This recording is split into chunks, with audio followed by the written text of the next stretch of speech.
When did saying no get so hard? Think about it. When you were a kid, no was easy. No, I don't want to eat that. No, I don't want to go there. No. Simple, clean, no explanation required. And then somewhere along the way, adulthood happened. And suddenly, no felt dangerous, like it would cost you something. Your job, your relationships, your reputation, people's approval. So you started saying yes instead, even when every part of you was quietly saying, please, not this. Today I want to talk about that, about where our yes goes wrong, and how I'm learning, slowly and imperfectly, to say no again without feeling like I have to apologize for it. Hey everyone, welcome back to Stage Midlife. I'm Amy. If you're new here, hello and welcome. This is a channel about honest midlife conversations. The stuff that doesn't get talked about enough. Identity, burnout, relationships, and figuring out who you are when life starts to slow down and you finally have space to think. Today's topic is one I've been sitting with for a while, and the more I talk to people about it, the more I realize that almost everyone in midlife is carrying some version of this. Setting limits, saying no, and doing it without drowning in guilt afterward. Here's something interesting I've noticed about myself looking back. When I was a teenager, saying no was easy for me. Easier than it's ever been since. I knew what I liked and what I didn't. I knew what felt right and what didn't. And I said so, not rudely, just clearly. No felt like a complete sentence back then. It didn't need a paragraph of explanation attached to it. And I think that's true for a lot of us when we're young, before the world teaches us that our no was inconvenient, before we learn that keeping people happy is somehow a responsibility. And then adulthood arrived, and everything changed. Suddenly, I was in a new country, alone at 24, trying to prove myself, trying to show that I was capable, reliable, worth keeping around. Saying yes felt like the only language that communicated competence. Yes, I can take that extra shift. Yes, I can work that weekend. Yes, I can cover for someone. Yes, I can stay longer. Yes, I can go further. Yes, I can do more. And I did. For years, I said yes to things that exhausted me because I was afraid of what no would cost me. My job, my reputation, my sense of worth. As a Filipina, as a migrant, as someone who was always trying to prove she belonged here, the pressure to be agreeable felt enormous. Saying no felt like a risk I couldn't afford. And so I stopped. I stopped saying no almost entirely. Here's what I've learned about a life full of unchecked yeses. Every yes has a cost. And if you're not paying attention, those costs add up quietly in the background until one day you look around and realize, I'm exhausted and I'm not even sure how I got here. Yes to the extra shift meant no to rest. Yes to flying out meant no to time with my loved ones. Yes to always being available meant no to ever being truly present for others or for myself. The yeses felt productive. They felt responsible. They felt like love and loyalty and work ethic. But underneath them was a quiet, growing resentment that I didn't know what to do with. Because how do you complain about something you volunteered for? Something started to shift for me in my mid-30s. Slowly, gradually, I started getting better at it, at checking in with myself before I answered. at pausing long enough to ask, do I actually want to do this? Does this feel right for me? Am I saying yes because I want to, or because I'm afraid to say no? And when the honest answer was no, I started saying it. Not perfectly, not always confidently, sometimes with way too much explanation attached, sometimes with guilt that lasted for days. But I started. And what I noticed, slowly but clearly, was that the world didn't end.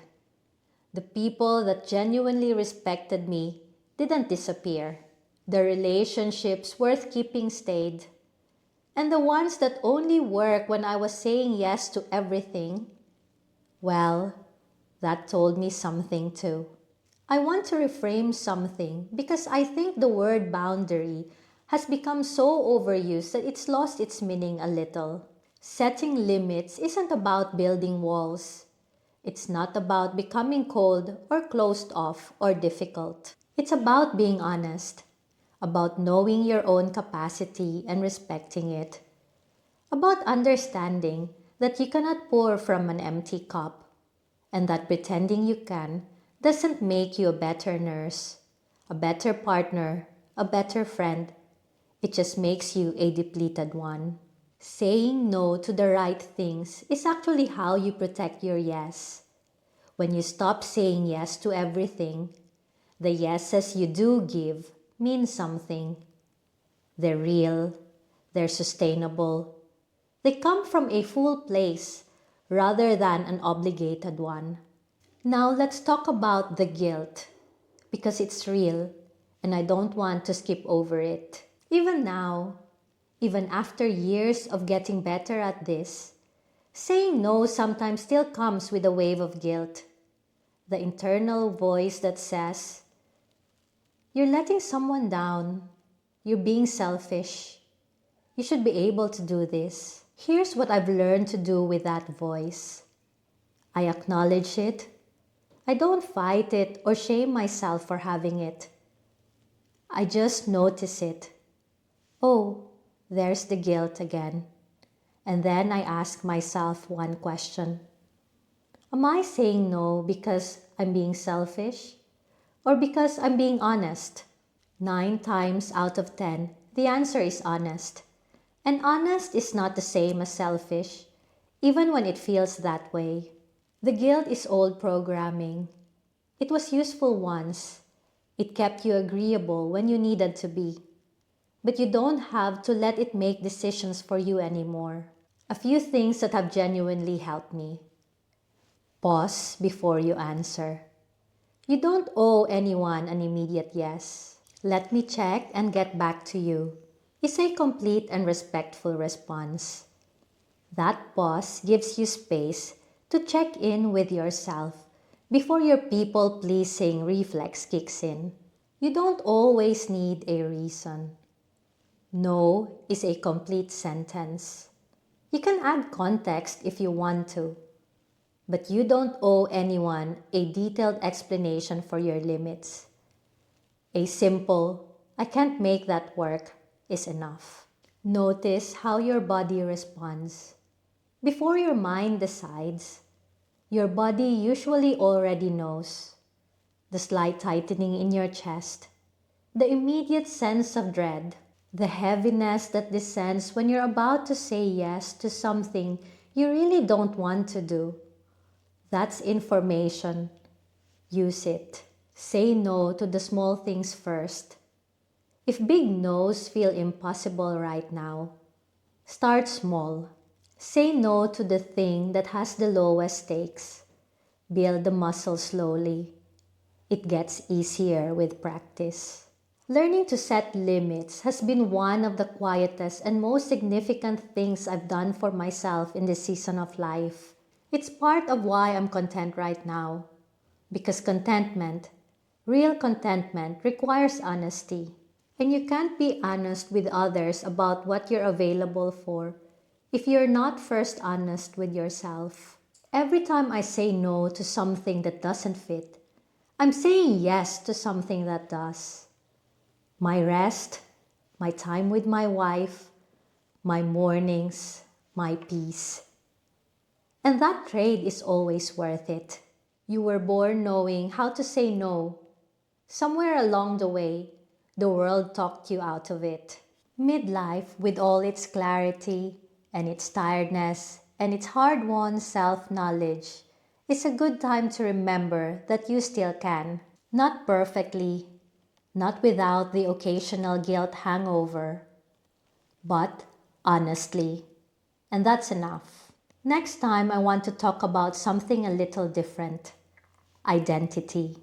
Specifically, who you are when you strip away the job title, the roles, the labels that other people have given you.